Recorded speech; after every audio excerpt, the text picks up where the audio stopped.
All right. So guys, welcome to this tutorial that we're going to have today. We're going to learn about certain tools for education.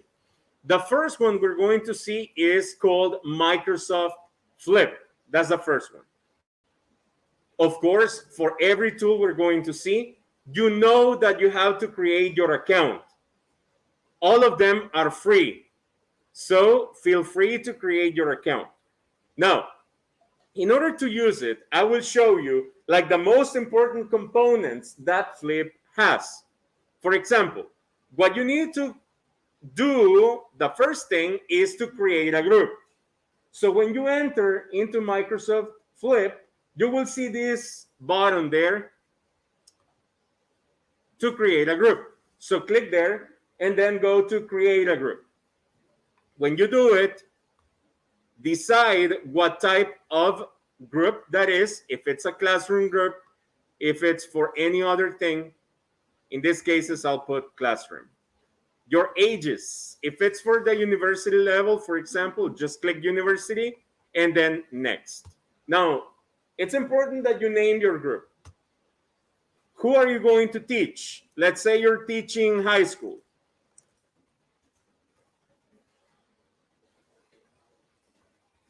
You're going to name it, and then you decide who can join.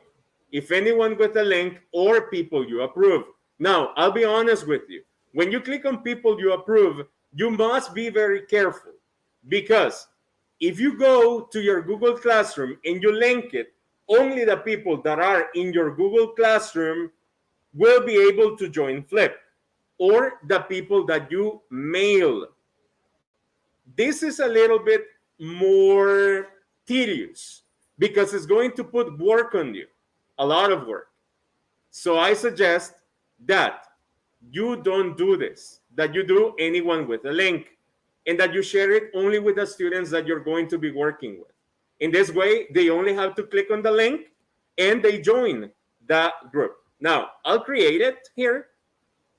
And once I create it, you will see that there's something automatically done.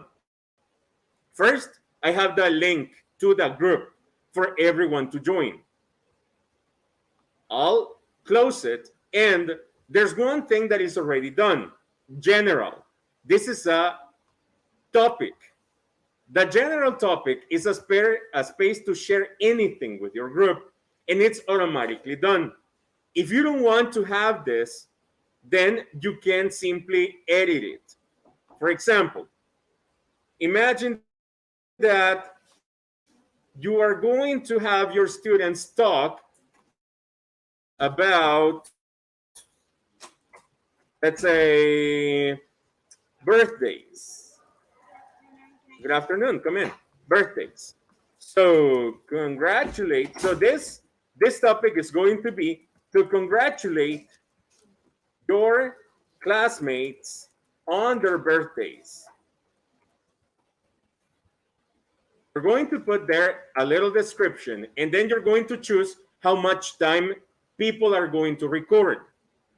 Now, some of you asked previously, teacher, why is it that I cannot record more than 2 minutes? Because I set it for that. If I set only 2 minutes, you will be able to record only 2 minutes.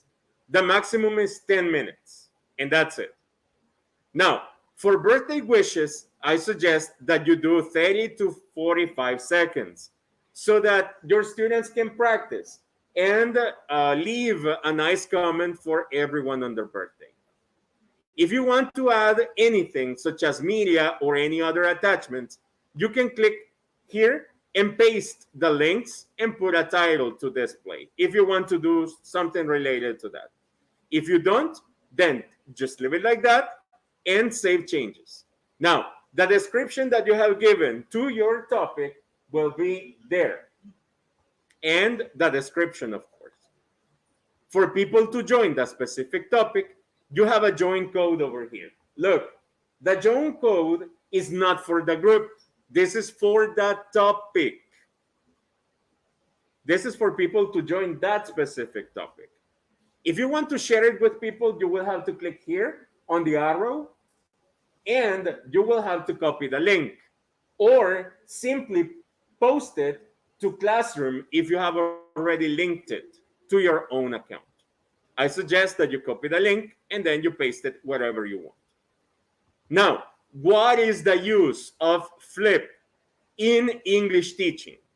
The use of Microsoft Flip in English teaching is it provides a space for people to record themselves, not only their faces, it could be their audios only their voices.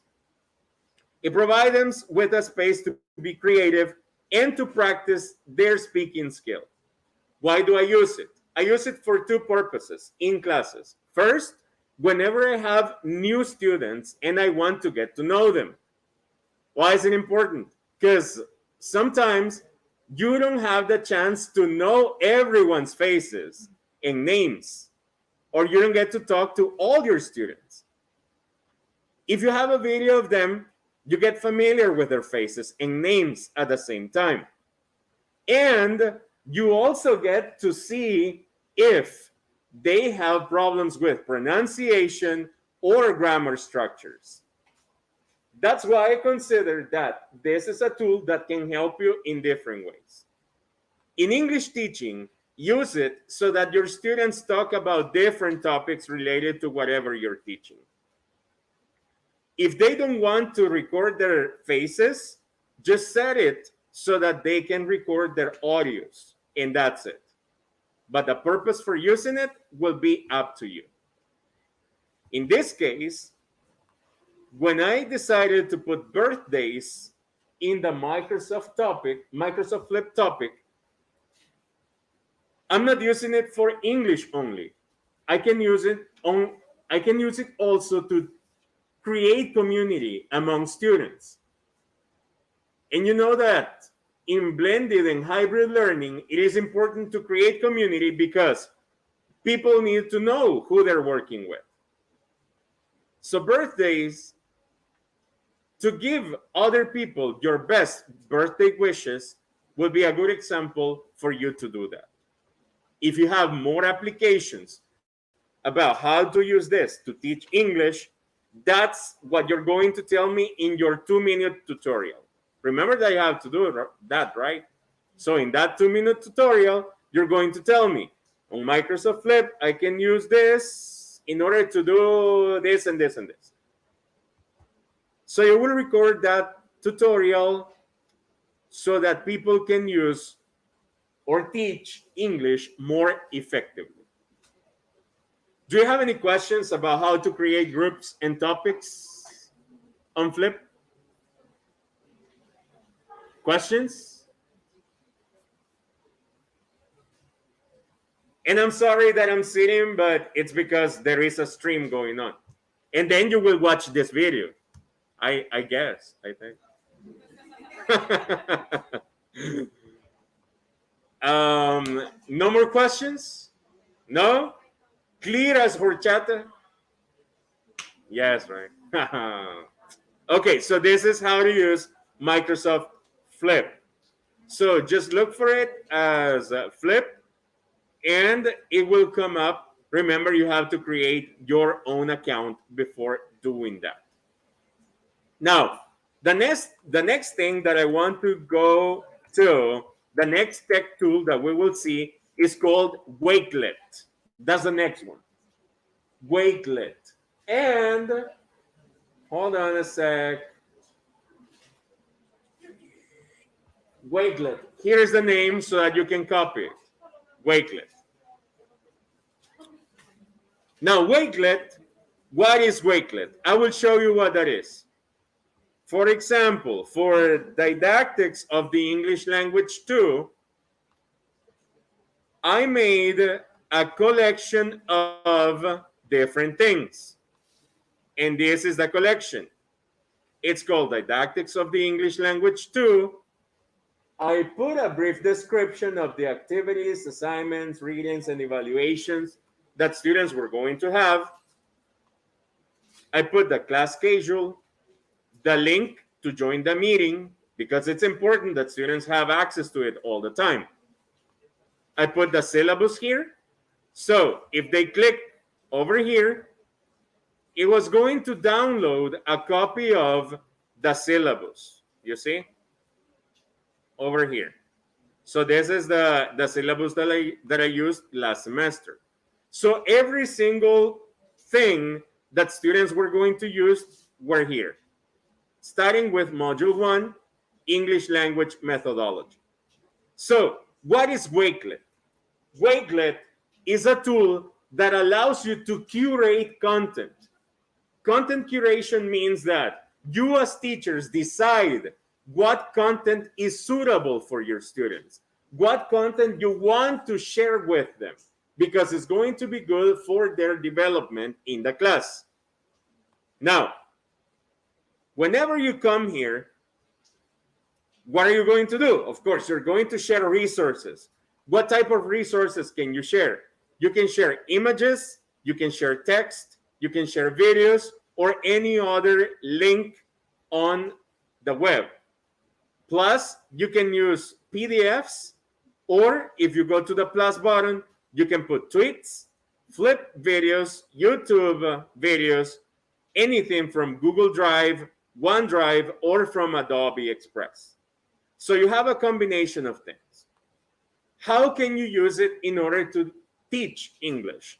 One of the uses, listen to this, one of the uses is for portfolios. Actually, your online portfolio will be done through Wakelet. You have an activity in which you have to create your portfolio, and you will do it through this. How are you going to do it? Well, we're going to see how to use Wakelet right now. Here, when you are in the main page, it tells you create a new collection, and that's what you have to do. So you go and create a new collection, and because it's your portfolio, let's say that you're doing it, you're going to put something like my portfolio. Of course, you will give it a more creative name, right? Add a description. This is a compilation of the most meaningful pieces that I have created during this semester. Just for you to know what this is about. So that's the description. Now here it says, paste any web address. You can put text, images, or whatever you want. Now, let's suppose that this is one of the most meaningful things that I have done. Let's suppose that this is one of the pieces. So I click there as the image, and it will put the image right away. Components of ICT. Right? Now, if I want to add text here, I can do two things. First, I can click here on the add text, and I can put a brief description of what the entry is. So this is an entry on ICTs.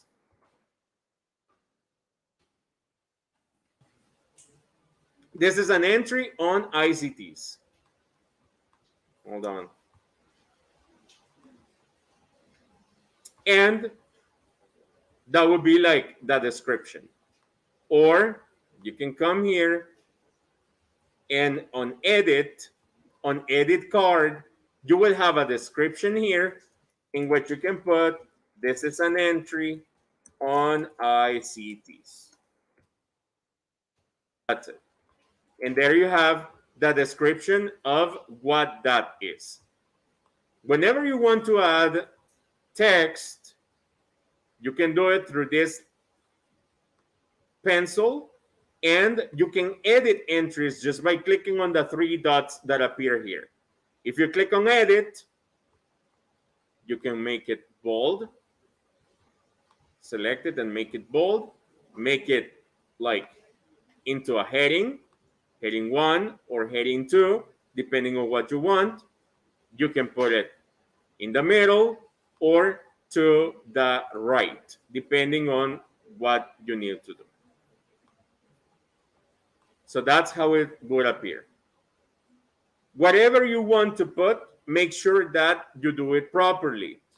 If you want to add videos from YouTube, for example, like imagine I want to add a video, I'm going to go to the video that I shared with you earlier.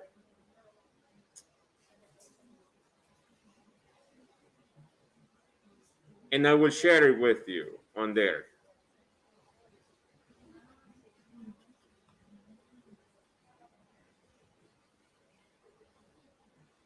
Okay, so I have it here. Now this is the video. I will just share it.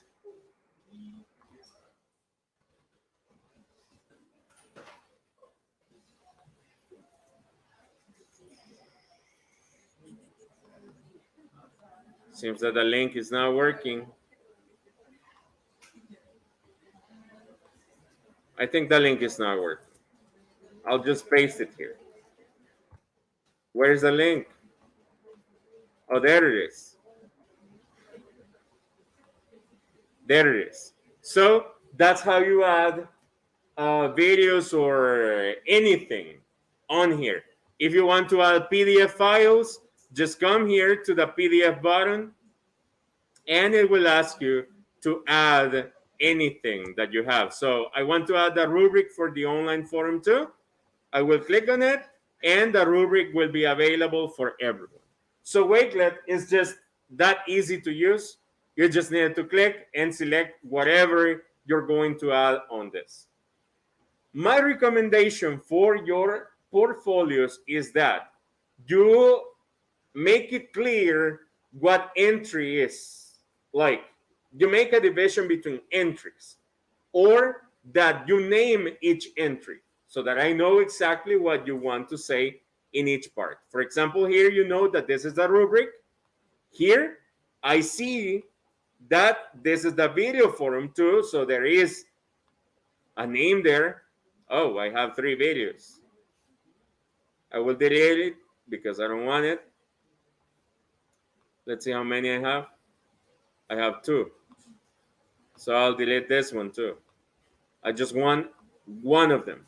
So that's it. So here, just make sure that everything is added correctly and that it looks a little bit aesthetic. Now, this is important. How do you want your content to be displayed? You're going to have here different ways. It could be compact. We're going to wait.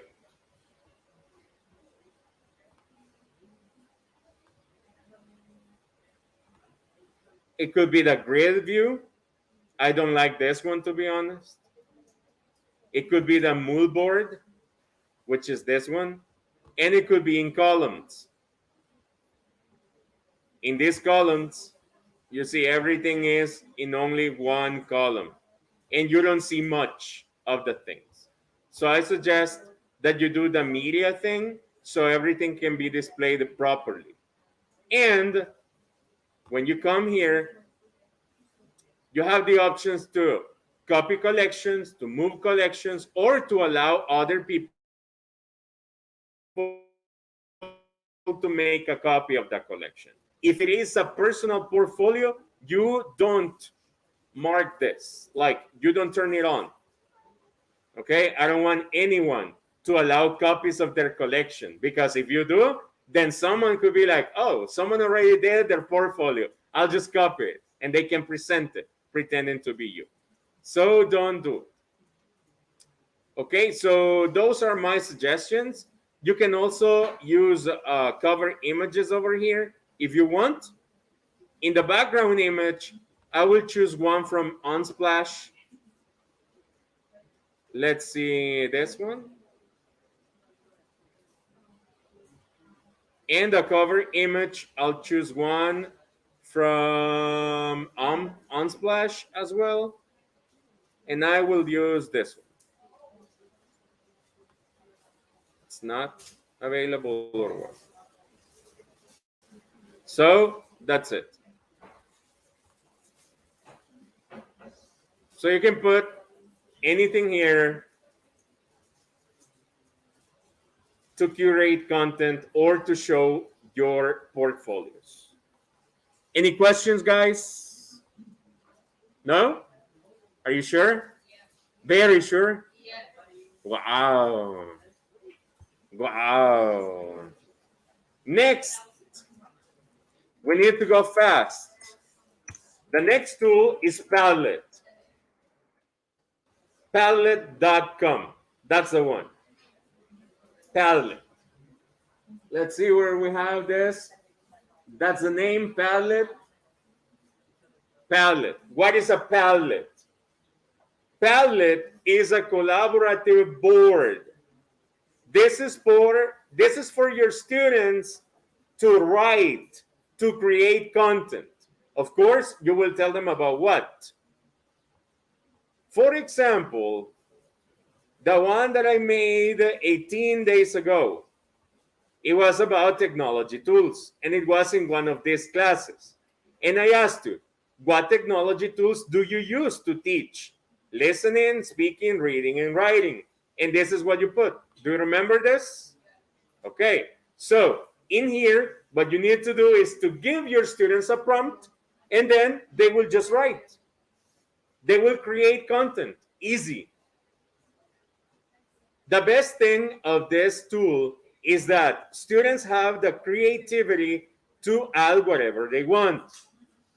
This is very important. In the free version, you are allowed to use only 5 Padlets.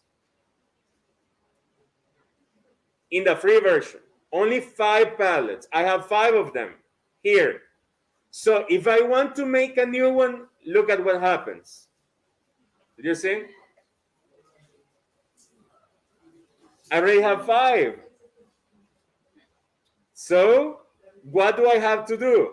I have to delete 1.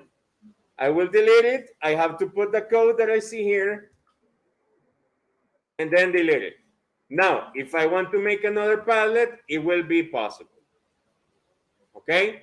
Now, this is one that I like because this one, the shelf, is the one that I like because I can ask my students to do many things in the same Padlet. Example of this. I can ask you, name some, no. I'll put something like,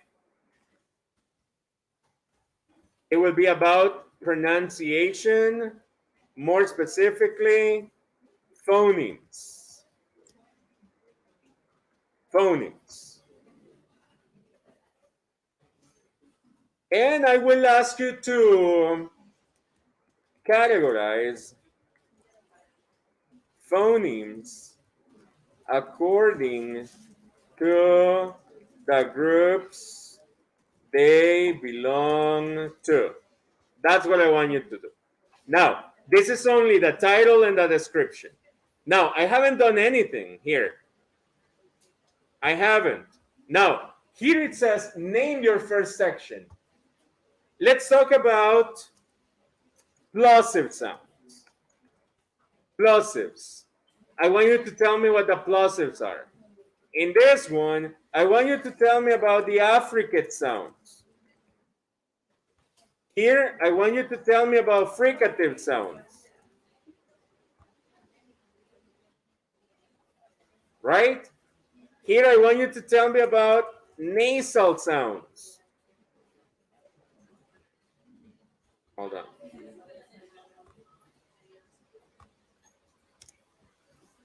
So imagine, if I ask you to do this, like, what are the plosive sounds? What are the affricate sounds? What are the fricative sounds? What are nasal sounds? I can put here like the liquids and retroflex.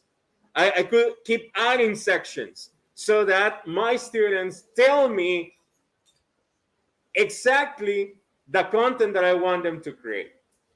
The possibilities are endless. No matter what you're teaching, you can always ask them to do something here. Now, after you have created the content, you have the option to share it. So you click on this arrow And you just copy link to the clipboard and send it to your students. And that's it. Now imagine, I'm using Padlet for pronunciation in this case. Why? Because I have categories that are going to allow me to ask them to create content, which is what I want. And that's it. Questions? Any questions? No? Are you sure? Easy? Too easy or too difficult? Too easy. Nice. Very nice. So we already did Nearpod, Flip, StreamYard, Wakelet, and Padlet. We already have this, right? Now we're going to do the other one, which is Pear Deck. That's what we're going to do. Pear Deck. In order to do Pear Deck, I will do it with a different account. I will do it with this one. And I will go to Pear Deck. I don't have an account with this one, so I'll show you from zero. PearDeck.com. Now look at this. It says Pear Deck for Google Slides. It is very important because you can use it with Google Slides. And I will show you how. You come here and you have to sign up. First things first, sign up for free. I will sign up right now with Google. I am a teacher.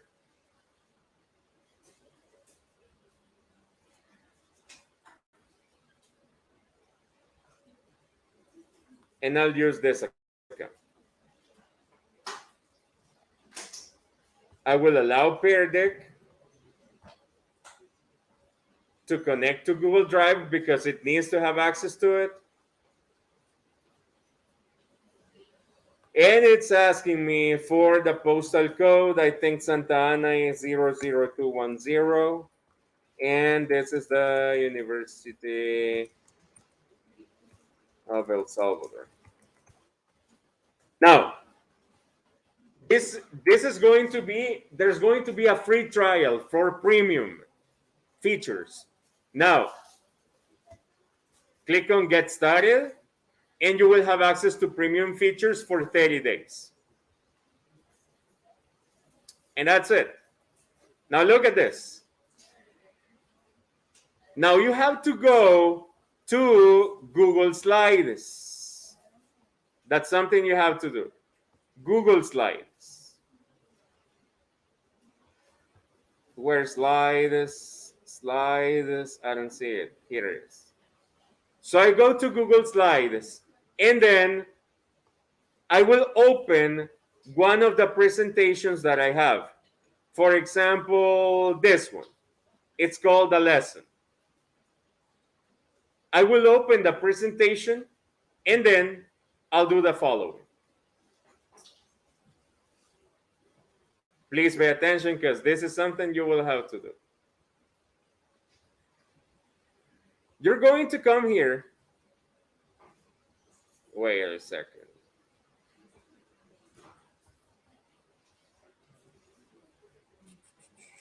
Let's see. The add-ons. I don't see add-ons here. Addons is not here. We don't have the add-ons thing on the university. I think it's not. Hold on. I will do it from here then, from my other account. Good afternoon. I will do it from my other account because I want to show you some things.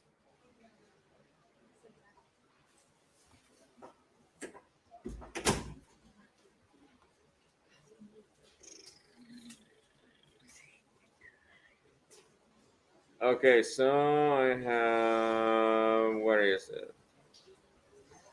Slides.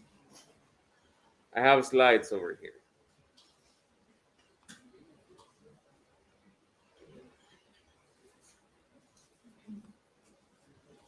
I have a class. Let's see which one. This one. There we have add-ons. This is what we need, add-ons. For Pear Deck to work, you need this, add-ons. And then you need to click on Get Add-ons. And on Get Add-ons, you need to look for the Pear Deck add-on. If you don't do that, if you don't take that little step, Pear Deck will not work. So you have to do that.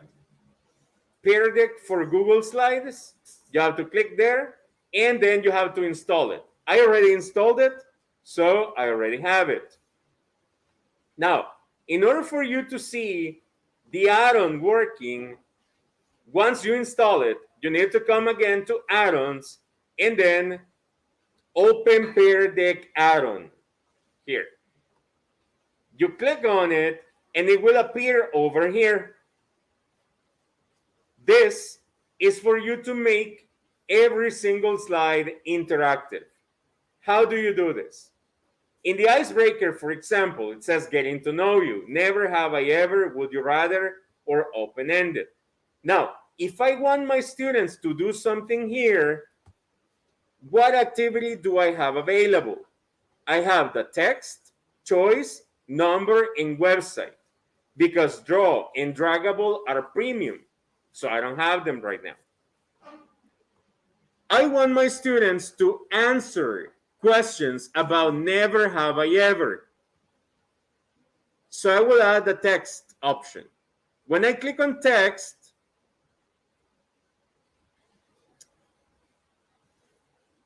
I will put it on student device, okay. On both. Now it's adding the questions. Now look at this. This is Pear Deck already. That's it. This thing over here tells me that that slide is interactive right now. So that means when I present it to my students, they will be able to write responses in that specific slide. So Pear Deck is an add-on, is a tool that allows you to have interaction with your students from a simple slide. That's how important Pear Deck is. How can you use it in English language teaching? Whenever your students have to write, whenever they have to do written exercises, they have to give their opinions on something, and you don't want everyone to know what that is, then you can use Pear Deck, like in the write your response. Also, if there are choices that you want to give to your students, for example, here, it says read the following statements and say whether you've done it or not. Over here, I can make a change just for people to say whether they have done it or not. And here I have choice. I click on choice. I click next. Option A, I have done it. Option B, I have never done it. I update slide, and when I present it to my students, they will see these options. So they will be able to choose between or among, depending on how many options you put, the choices that you have given them. Now, if you go like, oh my goodness, I want to do the same thing. I want them to write on something. I want them to give me a response on something. You simply go here. You see, it says students write your response, right? So if you want them to write on a specific thing, Just Control C, copy it, go to another slide where they have to write, and put Control V, and then you have interaction already on that slide. So you will be copying the interactive part on every slide so your students can interact with you. If I go here, students choose an option, I'll just copy it and I'll paste it in every single slide where my students have to give me a response and choose an option. So I made this simple thing, I made it interactive. Now it says here, start lesson. If I click start lesson, it's going to present. It can be student paced or instructor paced. You can choose whichever you want. On instructor paced, you have the control. On student paced, your students have the control. So they can go back and forward whenever they want. Let's click on instructor paced, and this is what you're going to see on your devices. I will check, I will select my account for it to show, and now it will present. How do students join? They have to go to joinpd.com and enter the code that they see there. There we go, joinpd.com. And that's what they're going to see. Would you please go there? Would you please join? Sure. Joinpd.com.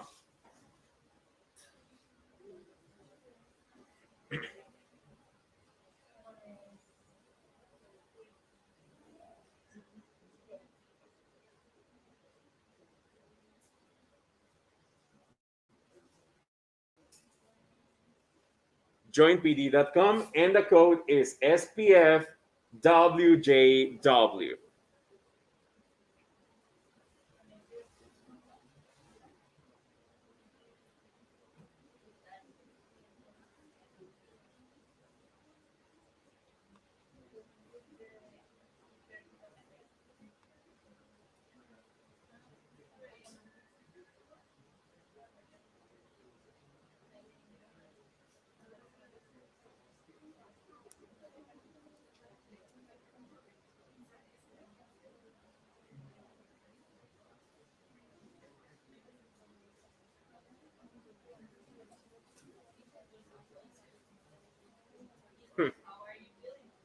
How are you feeling today?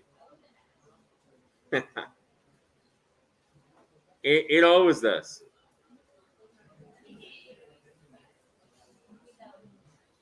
Now I'm going to start the class. If I click on start class, now in this part, you have the interaction there. For you to interact, just click at the bottom to be able to write. Now it says, never have I ever. For example, I can ask you, write a sentence of something that you have never done in your life. But you have to start the sentence by saying, never have I ever. For example, never have I ever been to Europe. Never have I ever been to Europe. I've never been there, so that's something I have never done. Can you write something that you have never done?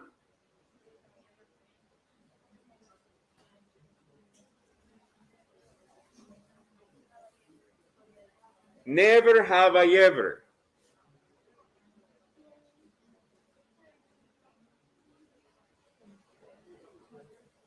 Never have I ever. That's how you need to start.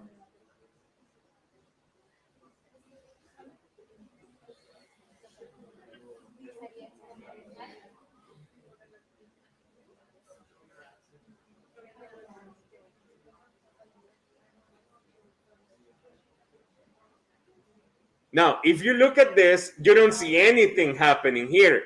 Why? Because I haven't done anything. If I click on show responses, then I will see your responses. See? Your responses are here, and the best thing is they are anonymous.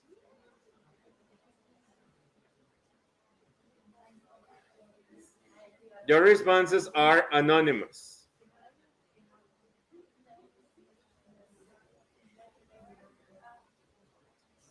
Now, since everyone is able to see responses, some students may be like, oh, I made a mistake, I'm going to correct it. The purpose here is that every interaction is real. That's why you have the function to lock screens. If I lock screens, you cannot edit your answers.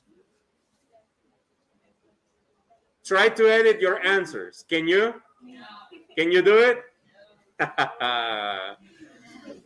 I have the control. So if I lock screens, you lose control. Whatever you wrote, that's your answer. You cannot change it.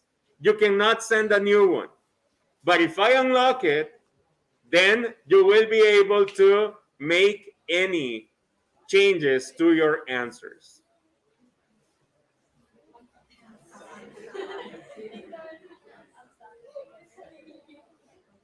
Whenever you see these three dots, is because the student is still writing. So the answer is not complete. Oh, never have I ever watched Game of Thrones. Neither have I. Neither have I.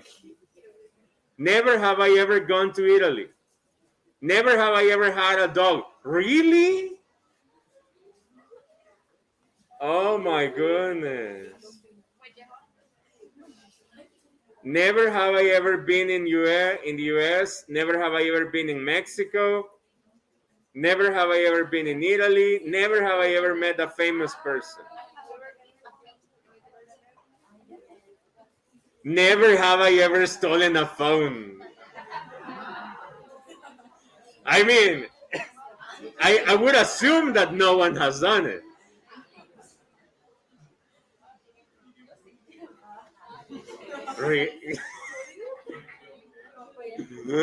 Oh my goodness. Okay, so this is how it works. Now, if we move on to the other one, in which you have options, it says, read the following statements and say where you have done it or not.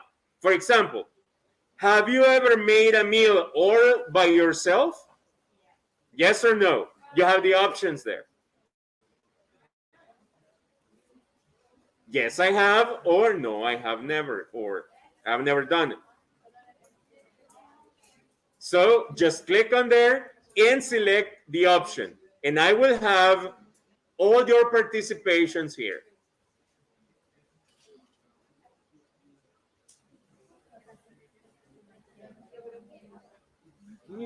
There are 3 people who have never cooked for themselves. Wow.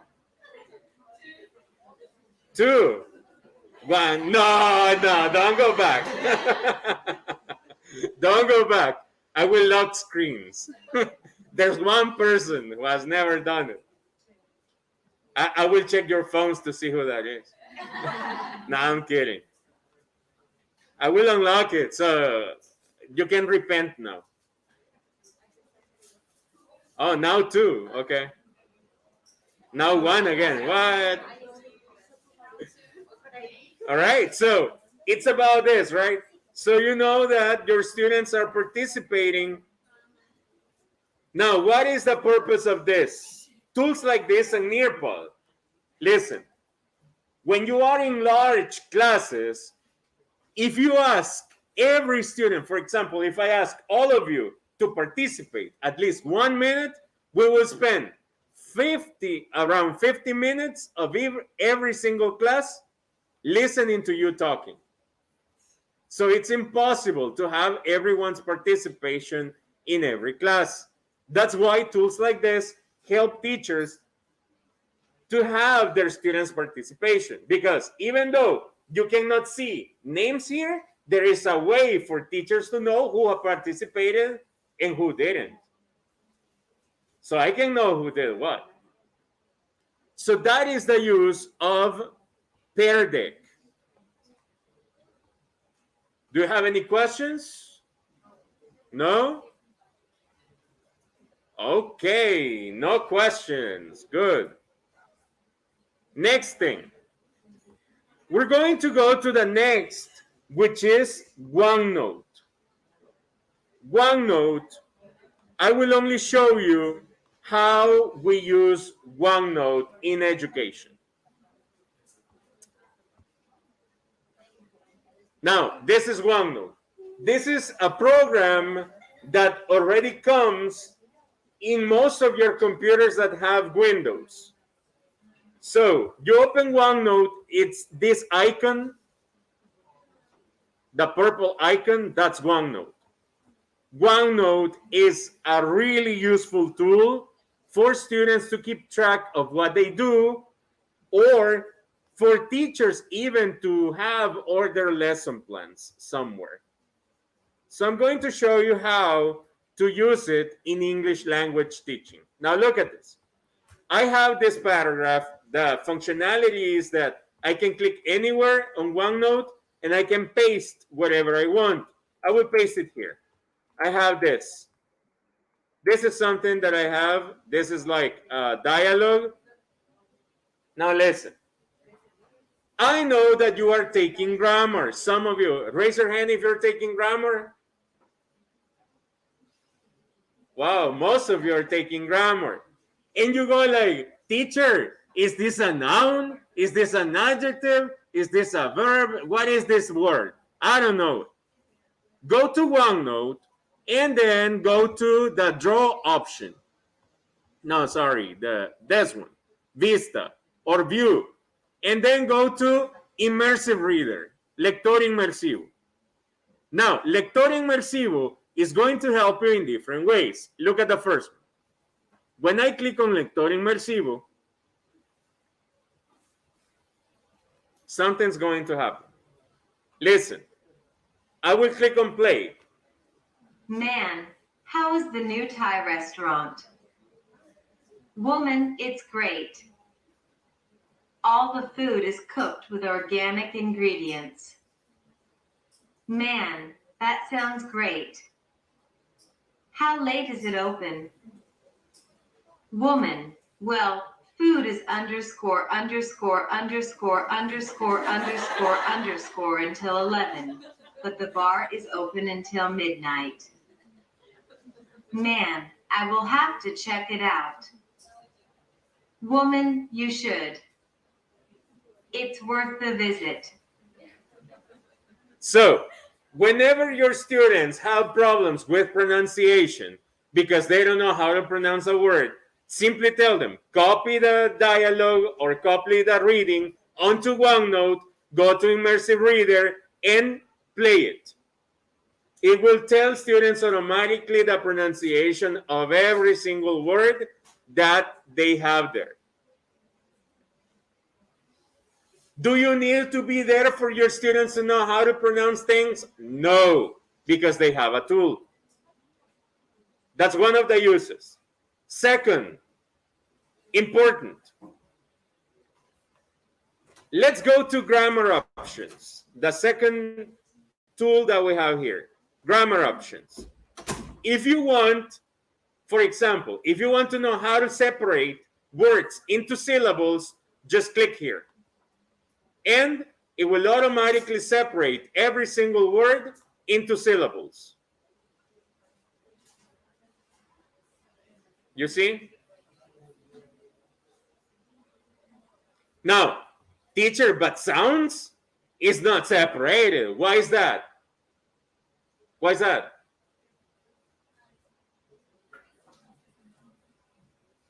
How many syllables does sounds have? Only one. So when you see this like great in sounds, it's because that entire word is only one syllable. Teacher, but late, you have latte, so it should be two. No, late, it's only one syllable. Open has two, O and pen. So whenever you have problems with syllable identification, come here, paste it, and have it separated by syllables.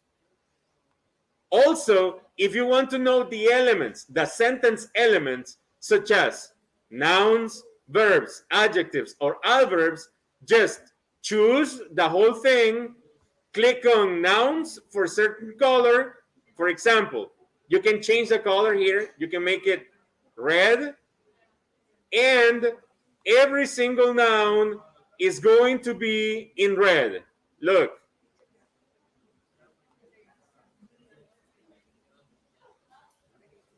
So every single thing, like noun, is in red. Now, I don't want nouns. I want verbs. So I just go here and I click verbs. So every conjugated verb will be there.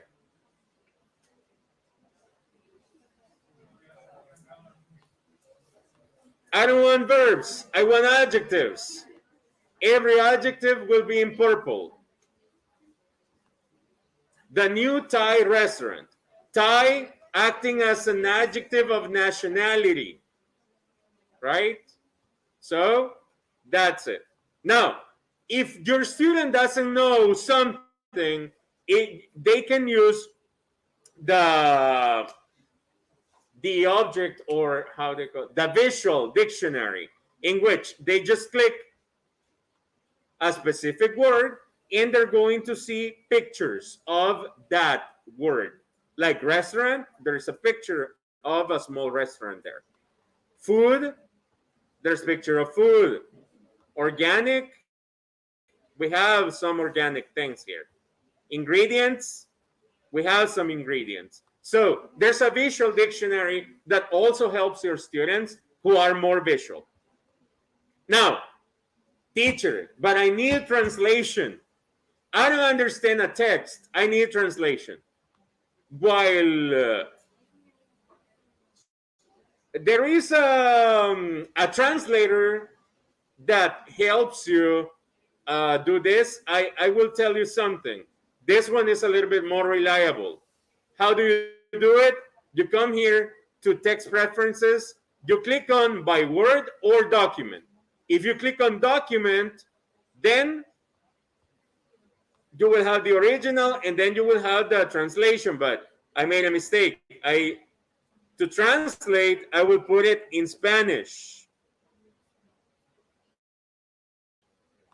I'll put it there and then by document. And then I have the original and I have the Spanish version, in which I have ¿Cómo es el nuevo restaurante tailandés? How is the new Thai restaurant? Es genial. Toda la comida está cocinada con ingredientes orgánicos. It's great. All the food is cooked with organic ingredients. Eso suena muy bien. ¿Qué tan tarde está abierto? That sounds great. How late is it open? Bueno, la comida es underscore, underscore, underscore, underscore, hasta las 11, pero el bar está abierto hasta la medianoche. Well, food is until 11, but the bar is open until midnight. Most of the translations here are very reliable. So I recommend this translator whenever you have to do something to translate. And for reading purposes, you have this visible line. If you click here, this is only for reading. So whatever is there in reading is the focus of your attention. Let's click on play. Ingredients. Man, that sounds great. How late is it open? Woman, well, food is underscore, underscore, underscore, underscore, underscore, etc. So this one, the visible line, is only for reading. Whenever you have problems to focus your reading. And these are some, I will say some of the main characteristics of OneNote that may help you with your students when you teach them English. Another use that I have found for OneNote is if I have a reading and I want to make it a podcast or I want to make it an MP3, like an audio, I just come here, I click the immersive reader, and then I have another tool which is called Audacity. And Audacity, I have it somewhere in here. I don't know where. I'll have to find out. Audacity is a program that lets you create MP3 files or record MP3 files. So if you open Audacity and OneNote at the same time, you can record the audio and make an MP3 file, an audio from good pronunciation, something that pronounces really well, right? Questions? No questions? No? Thank you. No questions. Are you sure? All right. Let's move on to the other one then. Let's move on to the other tool that we're going to use. And we will use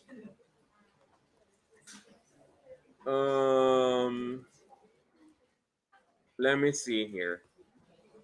I am going to open my account on Edge.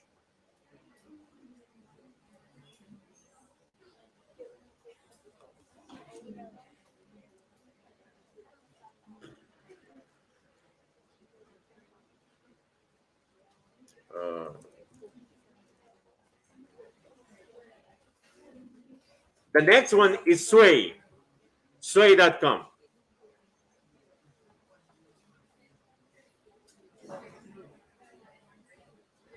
On Microsoft Sway, of course.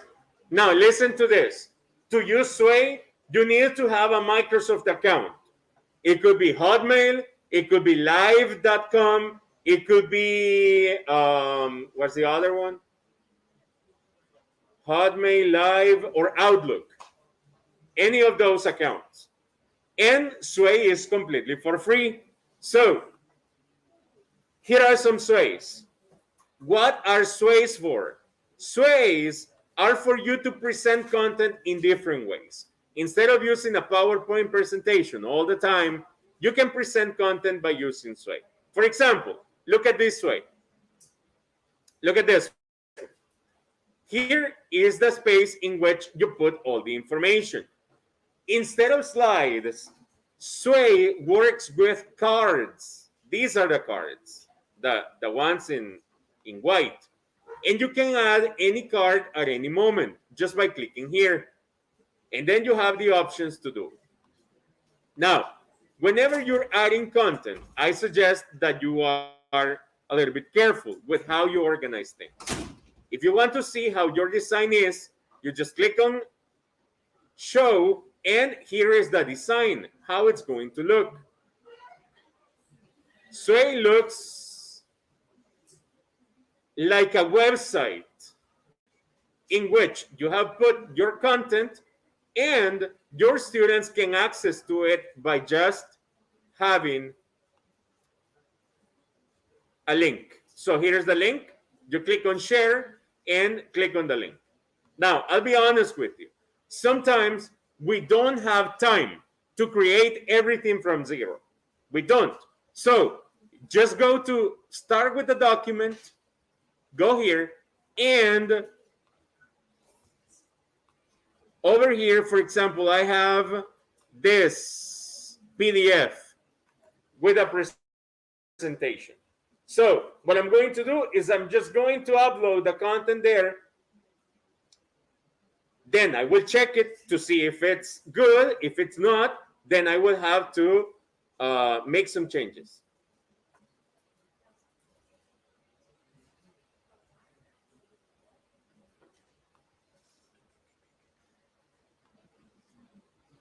We're just missing Canva and Object Viewer, right?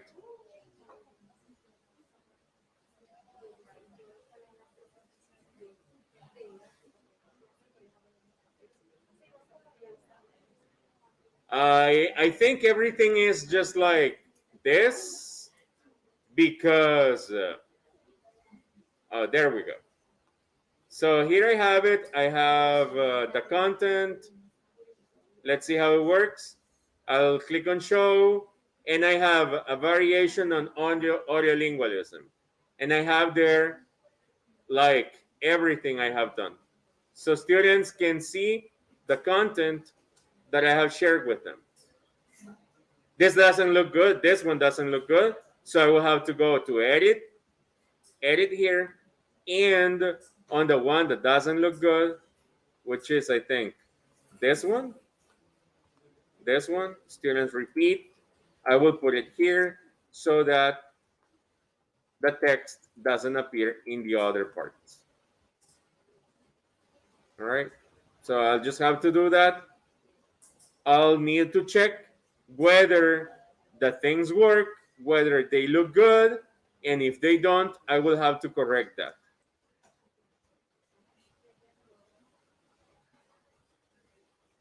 Then you click on show, and once everything is ready, if it looks good, then you just send it to your students. To send it to your students, you click on share, and here's the link that you can share with them. As I'm saying, this is going to look as if it was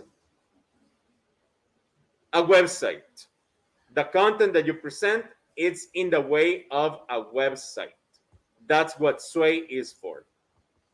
And you can use it in many ways, including for portfolios, for your students to share whatever they have created. Questions about Sway? No questions? No? Are you sure? Wow. And the last one. Now we're going to the last one. Canva.com. Canva. How many of you have used Canva? Raise your hand. Wow. Almost everyone. And you go like, oh, that's my go-to thing for presentations, right? But Canva is more than that. You can create Facebook posts, presentations, videos, logos, etc., etc., etc. For example, I use it even for diplomas. I use it for diplomas. I use it for Facebook posts. I use it for streaming. What is the... For example, I made one recently that I want to show you.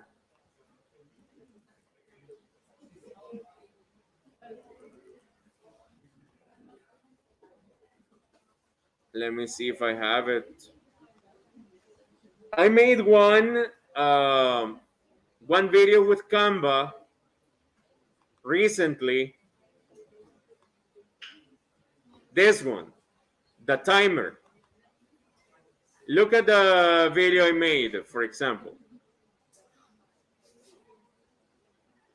And this, every second is a slide. Every second is a slide. And it looks as if it is something else, but it's not. It's just a slide. So I made some modifications to this one. Now, I will see if I have this, because you already know how to use Canva. I won't tell you, right? Because you're like, oh, I know this. Let's search for timer. Timer, and the best thing is, don't waste your time. There is always a template. There's always a template for everything. Can you open, please? So don't waste your time creating things from zero or from scratch. Always look for something that is already done and just go from there. Let me see. Count. How did I find it? That's the question. How did I find it? I don't see it anywhere.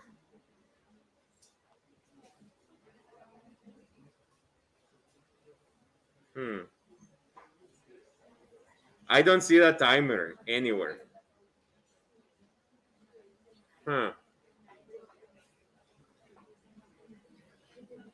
I can find that. Anyway, what I want to tell you here is just go on Canva, look for any template, and just start from there. Like, for example, imagine I want to make an infographic about, or no, a video. I want to make a video about something. Let's see the video. Let's see the video and what it looks like. It says it's only 5 seconds. And what is it for? Let's see.